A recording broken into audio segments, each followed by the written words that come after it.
यहाँ मंच पर बैठे आम आदमी पार्टी के सभी नेतागण, विधायक, यहाँ पर सामने बैठे हमारे पार्षद साथी, दिल्ली के अलग अलग हिस्सों से आए हुए हमारे कार्यकर्ता, आप सबको मेरा नमस्कार, सबको मेरा प्रणाम।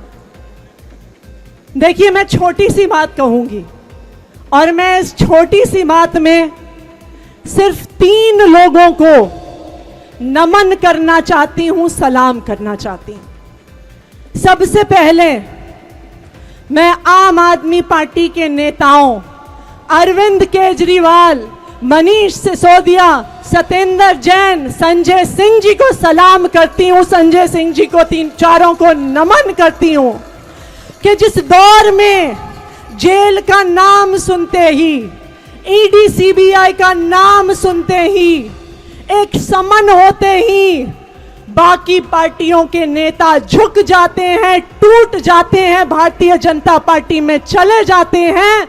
हमारे पार्टी के ये दिग्गज नेता हैं, हमें इन पे गर्व है कि हर मुश्किल के बाद भी ये झुके नहीं, ये टूटे नहीं, ये भारतीय जनता पार्टी में गए नहीं। हम इन नेताओं को सलाम करते हैं। देखिए, दुख तो होता है, हर बार अरविंद केजरीवाल जी की ये फोटो सलाखों के पीछे देखकर मन कचोटता तो है। मनीष सिसोदिया जी के बारे में सोच के आंखों में आंसू तो आते हैं।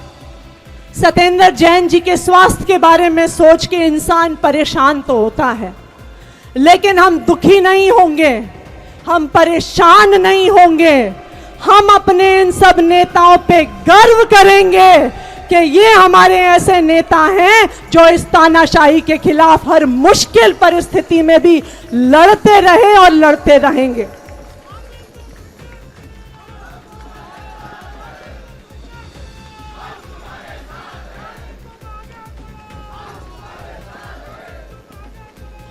दूसरा, मैं नमन करना चाहूंगी, मैं सलाम करना चाहूंगी हमारे इन सब नेताओं के परिवारों को, जिन्होंने मुश्किल परिस्थिति में भी आम आदमी पार्टी के नेताओं का साथ दिया, उनकी हिम्मत बनकर खड़े रहे।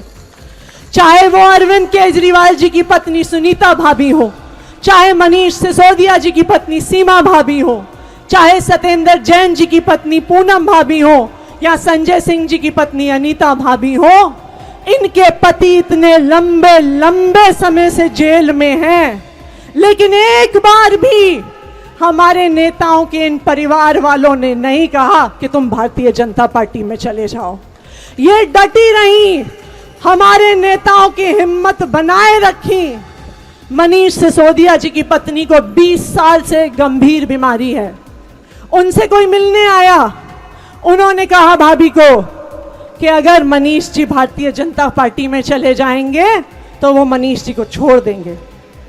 भाभी ने कहा, इतनी बीमारी के बावजूद, बार बार अस्पताल जाने के बावजूद, उन्होंने कहा कि अगर मनीष ने अरविंद जी का साथ छोड़ दिया, अरविंद भैया का साथ छोड़ दिया, आम आदमी पार्टी का साथ छोड़ दिया, तो मैं भी मनीष को छोड़ दूंगी।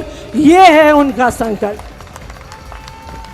और ना सिर्फ उन नेताओं की, मैं नमन करती हूं आम आदमी पार्टी के सभी नेताओं के परिवारों को, क्योंकि आज के दिन में देखिए, डर तो हर परिवार को लगता है। आम आदमी पार्टी के नेता के किसी के घर में अगर सुबह 7 बजे घंटी बजती है तो परिवार वाले सोचते तो हैं कि ईडी या सीबीआई वाले तो नहीं आ गए हैं, लेकिन उसके बावजूद आम आदमी पार्टी के नेताओं के परिवारों ने जो हम सबको हिम्मत दी है, उस हिम्मत को मैं सलाम करती हूं, उस जज्बे को मैं सलाम करती हूं। और सबसे आखिर में मैं सलाम करती हूं आप सबको, आम आदमी पार्टी के एक एक कार्यकर्ता को, एक एक पार्षद को, एक एक विधायक को, एक एक नेता को, जो इतनी विकट परिस्थिति में भी झुके नहीं, दबे नहीं। ये आज तक इस देश के इतिहास में कभी नहीं हुआ होगा कि एक पार्टी के सारे बड़े नेता जेल में थे, लेकिन फिर भी लाखों लोगों की रैली रामलीला मैदान में इन सब कार्यकर्ताओं ने खड़ी कर दी, लाखों लोगों को लेके आ गए, भारतीय जनता पार्टी के नेताओं की नींद उड़ा दी। यह है आम आदमी पार्टी के कार्यकर्ता का जज्बा। जिस दिन अरविंद जी गिरफ्तार हुए, पूरी दिल्ली को छावनी बनाया हुआ था। जो कार्यकर्ता प्रोटेस्ट करने आते थे, 4-4 लोगों को बस में उठा के लेके जाते थे, लेकिन हमारा एक भी कार्यकर्ता दबा नहीं। चाहे एक सड़क पे सिर्फ 4 महिलाएं बैठी थी, 40 पुलिस अफसरों के बीच में आईटीओ चौराहा रोक रखा था। यह है आम आदमी पार्टी का कार्यकर्ता। तो इसलिए मैं आप सबको सलाम करती हूं, और आप सबकी यह हिम्मत है जिसकी वजह से इन तानाशाहों की नींद उड़ी हुई है, क्योंकि उन्हें पता है कि आखिरकार सच्चाई जीतेगी, संघर्ष जीतेगा, बच्चों के लिए शिक्षा जीतेगी, बुजुर्गों के लिए तीर्थ यात्रा जीतेगी, और आखिरकार जीत अरविंद केजरीवाल की होगी, आम आदमी पार्टी की होगी, और इस देश की आम जनता की होगी। यह इन तानाशाहों को पता है। तो एक बार फिर आप सबको मेरा नमन, आप सबको मेरा सलाम। यह संघर्ष अभी शुरू हुआ है, हमें पूरी हिम्मत से इस संघर्ष में आगे बढ़ना है।